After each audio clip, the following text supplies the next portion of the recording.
Сәлем құрметті менің оқырмандарым. Сіздермен Әсем Нұр. Бүгінгі сабағымыздың тақырыбы сын есімнің шырайлары.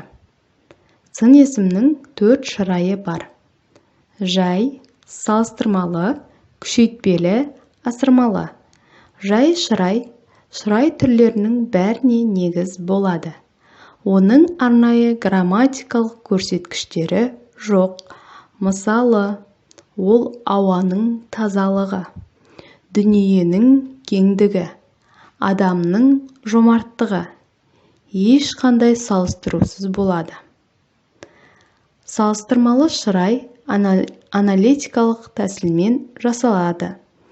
Заттың ұқсас сапаларының артық я кемдігін рақ-рек, рақ-рек, лау-леу, дау-деу, тау-теу, тағы да басқа жинақтар арқылы салыстырып көрсетеді. Күшейтпелі шырайдың негізгі көрсеткіші күшейтпелі буынның тіркесуі болып табылады. Ол сын есімнің бастапқы буынының қысқарып, оған п дыбысының жалғануы арқылы жасалады. Мысалы, қып-қызыл, үп-үлкен, тағы да басқа. Асырмалы шырай.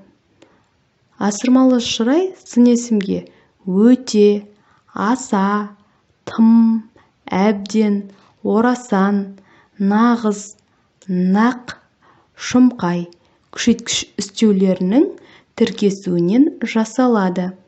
Мысалы, тым үлкен, аса бай. Назар қойып тыңдағандарыңызға рахмет. Каналға тіркеліп, лайк басып, комментарий қалдырайық.